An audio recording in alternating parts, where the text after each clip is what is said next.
ओम शांति।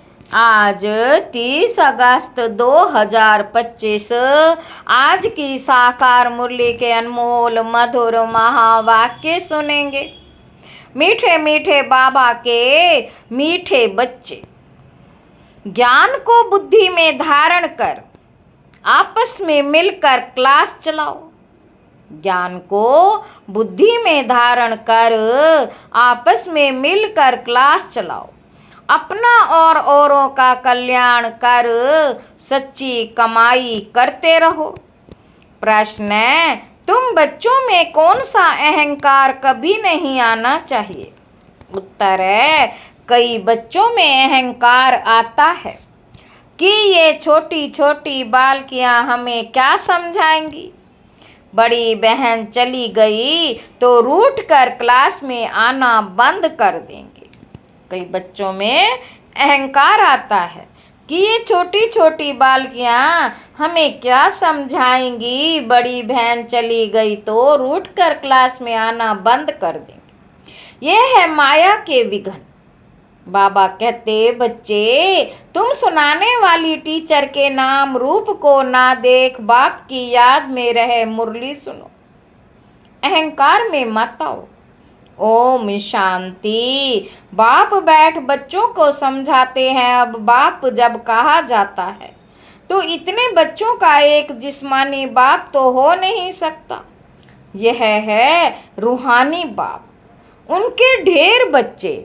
बच्चों के लिए यह टेप, मुरली आदि सामग्री है। बच्चे जानते हैं अभी हम संगम युग पर बैठे हैं पुरुषोत्तम बनने के लिए। यह भी खुशी की बात है। बाप ही पुरुषोत्तम बनाते हैं। यह लक्ष्मी नारायण पुरुषोत्तम है ना। इस सृष्टि में ही उत्तम पुरुष, मध्यम और कनिष्ठ होते हैं। आदि में है उत्तम, बीच में है मध्यम, अंत में है कनिष्ठ। हर चीज पहले नई, उत्तम, फिर मध्यम, फिर कनिष्ठ, अर्थात पुरानी बनती है। बाबा कहते, दुनिया का भी ऐसे है। जो जिन जिन बातों पर मनुष्य को संशय आता है उस पर तुमको समझाना है। बहुत करके ब्रह्मा के लिए ही कहते हैं कि इनको क्यों बिठाया है, तो उनको झाड़ के चित्र पर ले आना चाहिए। देखो, नीचे भी तपस्या कर रहे हैं और ऊपर में एकदम अंत में बहुत जन्मों के अंत के जन्म में खड़े हैं। बाप कहते हैं, मैं इनमें प्रवेश करता हूँ। ये बातें समझाने वाला बड़ा अक्लमंद चाहिए। एक भी बेअकल निकलता है तो सभी बीके का नाम बदनाम हो जाता है। पूरा समझाना आता नहीं। भल कंप्लीट पास तो अंत में ही होते हैं। इस समय 16 कला संपूर्ण कोई बन न सके, लेकिन समझाने में नंबरवार जरूर होते हैं।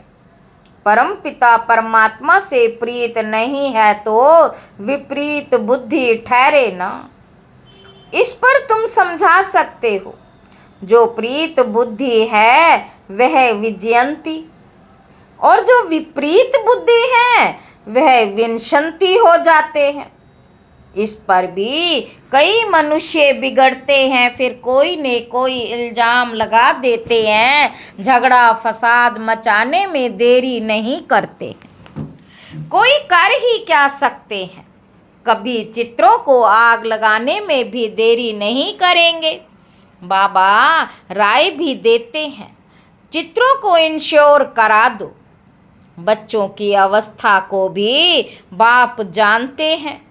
क्रिमिनल आई पर भी बाबा रोज समझाते रहते हैं, लिखते हैं, बाबा आपने जो क्रिमिनल आई पर समझाया है यह बिल्कुल ठीक कहा है। यह दुनिया तमो प्रधान है ना। दिन प्रतिदिन तमो प्रधान बनते जाते हैं। वो तो समझते हैं कलयुग अभी रेगड़ी पहन रहा है, घुटनों के बल चल रहा है। बाबा कहते अज्ञान नींद में बिल्कुल सोए हुए हैं। कभी कभी कहते भी हैं ये महाभारत लड़ाई का समय है, तो जरूर भगवान कोई रूप में होगा।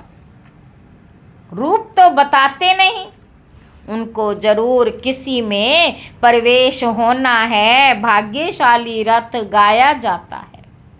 रथ तो आत्मा का अपना होगा ना, उसमें आकर प्रवेश करेंगे, उनको कहा जाता है भाग्यशाली रथ।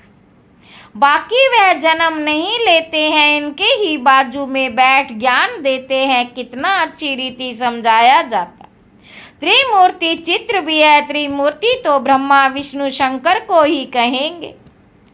बाबा कहते जरूर ये कुछ करके गए हैं, जो फिर रास्तों पर मकान पर भी त्रिमूर्ति नाम रखा है। जैसे इस रोड को सुभाष मार्ग नाम दिया है। सुभाष की हिस्ट्री तो सब जानते हैं। उन्हों के पीछे बैठ हिस्ट्री लिखते हैं, फिर उनको बनाकर बड़ा कर देते हैं। कितनी भी बड़ाई बैठ लिखें। जैसे गुरु नानक का पुस्तक कितना बड़ा बनाया है, इतना उसने तो लिखा नहीं है। ज्ञान के बदले भक्ति की बातें बैठ लिखी हैं। ये चित्र आदि तो बनाए जाते हैं समझाने के लिए। यह तो जानते हैं इन आँखों से जो कुछ दिखाई पड़ता है, यह सब भस्म हो जाना है। बाकी आत्मा तो यहाँ रह ना सके, जरूर घर चली जाएगी। ऐसी ऐसी बातें कोई सबकी बुद्धि में बैठती थोड़ी हैं। अगर धारणा होती है तो क्लास क्यों नहीं चलाते। बाबा कहते 7-8 वर्ष में ऐसा कोई तैयार नहीं होता जो क्लास चला सके। बहुत जगह ऐसे चलाते भी हैं, फिर भी समझते हैं माताओं का मर्तबा ऊंच है। चित्र तो बहुत है, फिर मुरली धारण कर उस पर थोड़ा समझाते हैं। यह तो कोई भी कर सकते हैं, बहुत सहज है। फिर पता नहीं क्यों ब्राह्मणी की मांगनी करते हैं।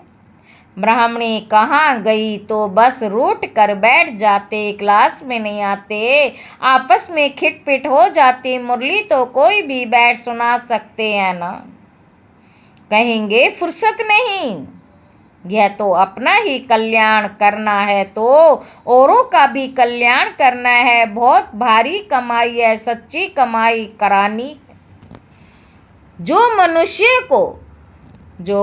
मनुष्यों को हीरे जैसा जीवन बन जाए, स्वर्ग में सब जाएंगे ना, वहाँ सदैव सुखी रहते हैं। ऐसे नहीं प्रजा की आयु कम होती है, नहीं प्रजा की आयु बड़ी होती है, वह है ही अमर लोक। बाकी पद कम जास्ती होते हैं तो कोई भी टॉपिक पर क्लास कराना चाहिए। ऐसे क्यों कहते हैं अच्छी ब्राह्मणी चाहिए, आपस में क्लास चला सकते हैं, रड़ी नहीं मारनी चाहिए। बाबा कहते कोई कोई को अहंकार आ जाता है, ये छोटी छोटी बालकियाँ क्या समझाएंगी। माया के विघन भी बहुत आते हैं, बुद्धि में नहीं बैठता। बाबा तो रोज समझाते रहते हैं। शिव बाबा तो टॉपिक पर नहीं समझाएंगे ना, वह तो सागर है, उछले मारते रहेंगे। कभी बच्चों को समझाते, कभी बार वालों के लिए समझाते। मुरली तो सबको मिलती है।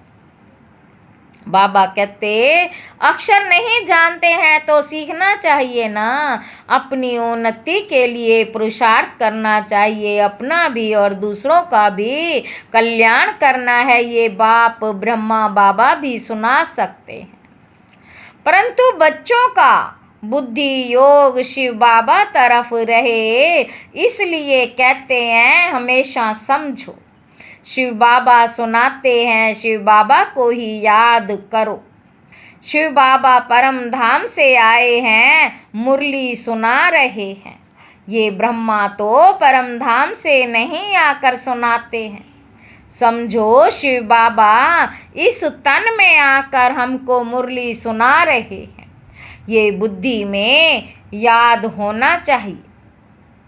यथार्थ रीति ये बुद्धि में रहे तो याद की यात्रा रहेगी ना। यथार्थ रीति ये बुद्धि में रहे तो याद की यात्रा रहेगी ना, परंतु यहाँ बैठे भी बहुतों का बुद्धि योग इधर उधर चला जाता है। यहाँ तुम यात्रा पर अच्छी रीति रह सकते हो, नहीं तो गांव याद आएगा, घर बार याद आएगा। बुद्धि में ये याद रहता है शिव बाबा हमको इसमें बैठ पढ़ाते हैं। हम शिव बाबा की याद में मुरली सुन रहे थे, फिर बुद्धि योग कहाँ भाग गया। ऐसे बहुतों का बुद्धि योग चला जाता है। बाबा कहते यहाँ तुम यात्रा पर अच्छी रीति रह सकते हो। समझते हो शिव बाबा परम धाम से आए हैं, बाहर गावड़ों आदि में रहने से ये ख्याल नहीं रहता है। कोई कोई समझते हैं शिव बाबा की मुरली इन कानों से सुन रहे हैं, फिर सुनाने वाले का नाम रूप याद ना रहे। ये ज्ञान सारा अंदर का है। अंदर में ख्याल रहे शिव बाबा की मुरली हम सुनते हैं, ऐसे नहीं फलानी बहन सुना रही है। शिव बाबा की मुरली सुन रहे हैं, यह भी याद में रहने की युक्तियां हैं। ऐसे नहीं कि जितना समय हम मुरली सुनते हैं याद में है, नहीं। बाबा कहते बहुतों की बुद्धि कहाँ कहाँ बाहर में चली जाती है। खेती बाड़ी आदि याद आती रहेगी, बुद्धि योग कहाँ बाहर भटकना नहीं चाहिए। शिव बाबा को याद करने में कोई तकलीफ थोड़ी है, परंतु माया याद करने नहीं देती। सारा समय शिव बाबा की याद रह नहीं सकती और ख्यालात आ जाते नंबरवार पुरुषार्थ अनुसार है ना। जो बहुत नज़दीक वाले होंगे उनकी बुद्धि में अच्छी रीति बैठेगा। सब थोड़े ही 8 की माला में आ सकेंगे। बाबा कहते ज्ञान योग देवी गुण ये सब अपने में देखना है, हमारे में कोई अवगुण तो नहीं है। माया के वश कोई विकर्म तो नहीं होता है। कोई कोई बहुत लालची बन जाते हैं, लालच का भी भूत होता है। तो माया की प्रवेशता ऐसी होती है जो भूख भूख करते रहते, खाऊं खाऊं पेट में बुलाऊं। कोई में खाने की बहुत आसक्ति होती है, खाना भी कायदे अनुसार होना चाहिए। ढेर बच्चे हैं, अब बहुत बच्चे बनने वाले हैं, कितने ब्राह्मण ब्राह्मणियाँ बनेंगे। बच्चों को भी कहता हूँ तुम ब्राह्मण बन बैठो। माताओं को आगे रखा जाता है। शिव शक्ति भारत माताओं की जय। शिव शक्ति भारत माताओं की जय। बाप कहते अपने को आत्मा समझो और बाप को याद करो। सब दर्शन चक्र फिराते रहो, सब दर्शन चक्रधारी तुम ब्राह्मण हो। ये बातें नया कोई आए तो समझ ना सके। बाबा कहते तुम हो सर्वोत्तम ब्रह्मा मुख वंशावली ब्राह्मण कुलभूषण सब दर्शन चक्रधारी। तुम हो सर्वोत्तम ब्रह्मा मुख वंशावली ब्राह्मण कुलभूषण सब दर्शन चक्रधारी। नया कोई सुने तो कहेंगे सब दर्शन चक्र तो विष्णु को है। ये फिर इन सबको कहते रहते हैं, मानेंगे नहीं। इसलिए नए नए को सभा में अलाउ नहीं करते। समझ नहीं सकेंगे कोई कोई, फिर बिगड़ सकते हैं। क्या हम बेसमझ हैं? कोई कोई फिर बिगड़ सकते हैं, बिगड़ पड़ते हैं। क्या हम बेसमझ हैं जो आने नहीं दिया जाता है? क्योंकि और सत्संगों में तो ऐसे कोई भी आते जाते रहते हैं। सत्संगों में तो ऐसे कोई भी जाते रहते हैं, वहाँ तो शास्त्रों की बातें सुनाते रहते हैं। वह सुनना हर एक का हक है, यहाँ तो संभाल रखनी पड़ती है। ये ईश्वरीय ज्ञान बुद्धि में नहीं बैठता तो बिगड़ पड़ते। चित्रों की भी संभाल रखनी पड़ती है। इस आसुरी दुनिया में अपनी देवी राजधानी स्थापन करनी है। जैसे क्राइस्ट आया अपना धर्म स्थापन करने, ये बाप देवी राजधानी स्थापन करते हैं। इसमें हिंसा की कोई बात ही नहीं। तुम ना काम कटारी की और ना स्थूल हिंसा कर सकते हो, गाते भी हो मूत पलीती कपड़ धोए। मनुष्य तो बिल्कुल घोर अंधेरे में है। बाप आकर घोर अंधेरे से घोर सोजरा करते, फिर भी कोई कोई बाबा कहकर फिर मुंह मोड़ लेते, पढ़ाई छोड़ देते, मुंह मोड़ देते, पढ़ाई छोड़ देते। भगवान विश्व का मालिक बनाने के लिए पढ़ाते हैं, ऐसी पढ़ाई को छोड़ दे तो उनको कहा जाता है महामूर्ख। कितना जबरदस्त खजाना मिलता है, ऐसे बाप को थोड़े ही कभी छोड़ना चाहिए। एक गीत भी है, आप प्यार करो तो ठुकराओ, हम आपका दर कभी नहीं छोड़ेंगे। आप प्यार करो या ठुकराओ, हम आपका दर कभी नहीं छोड़ेंगे। बाप आए ही हैं बेहद की बादशाही देने, छोड़ने की तो बात ही नहीं। हाँ, लक्षण अच्छे धारण करने हैं। स्त्रियां भी रिपोर्ट लिखती हैं, ये हमको बहुत तंग करते हैं। आजकल लोग बहुत बहुत खराब हैं, बड़ी संभाल रखनी चाहिए। भाइयों को बहनों की संभाल रखनी है। हम आत्माओं को कोई भी हालत में बाप से वर्षा जरूर लेना है। बाप को छोड़ने से वर्षा खलास हो जाता है। निश्चय बुद्धि विजयंती, संशय बुद्धि विनशंति। फिर पद बहुत कम हो जाता है। ज्ञान एक ही ज्ञान सागर बाप दे सकते हैं, बाकी सब है भक्ति। भल कोई कितना भी अपने को ज्ञानी समझे, परंतु बाप कहते सबके पास शास्त्रों और भक्ति का ज्ञान है। सच्चा ज्ञान किसी को कहा जाता है, ये भी मनुष्य नहीं जानते। अच्छा, मीठे मीठे सिक्के दे बच्चों प्रति माता पिता बाप दादा का याद प्यार और गुड मॉर्निंग। रूहानी बाप की रूहानी बच्चों को नमस्ते। हम रूहानी बच्चों की रूहानी बाप दादा को याद प्यार और नमस्ते बाबा। नमस्ते, शुक्रिया बाबा, शुक्रिया। धारणा के लिए मुख्य सार। पहला पॉइंट है, ध्यान रखना है कि मुरली सुनते समय बुद्धि योग बाहर भटकता तो नहीं है। सदा स्मृति रहे कि हम शिव बाबा के महावाक्य सुन रहे हैं, ये भी याद की यात्रा है। दूसरा पॉइंट है, अपने आप को देखना है कि हमारे में ज्ञान योग और देवी गुण हैं। लालच का भूत तो नहीं है, माया के वश कोई भी कर्म तो नहीं होता। वरदान है निमित्त भाव की स्मृति से हलचल को समाप्त करने वाले सदा अचल अडोल भाव। निमित्त भाव से अनेक प्रकार का मैंपन मेरापन सहज ही खत्म हो जाता। ये स्मृति सर्व प्रकार की हलचल से छुड़ाकर अचल अडोल स्थिति का अनुभव कराती है। सेवा में भी मेहनत नहीं करनी पड़ती, क्योंकि निमित्त बनने वालों की बुद्धि में सदा याद रहता है कि जो हम करेंगे हमें देख सब करेंगे। सेवा के निमित्त बनना अर्थात स्टेज पर आना, स्टेज तरफ स्वतः सबकी नजर जाती है। यह स्मृति भी सेफ्टी का साधन बन जाती है। स्लोगन है, सर्व बातों में न्यारे बनो तो परमात्मा बाप के सहारे का अनुभव होगा। अव्यक्त इशारे, सहज योगी बनना है तो परमात्मा प्यार के अनुभवी बनो।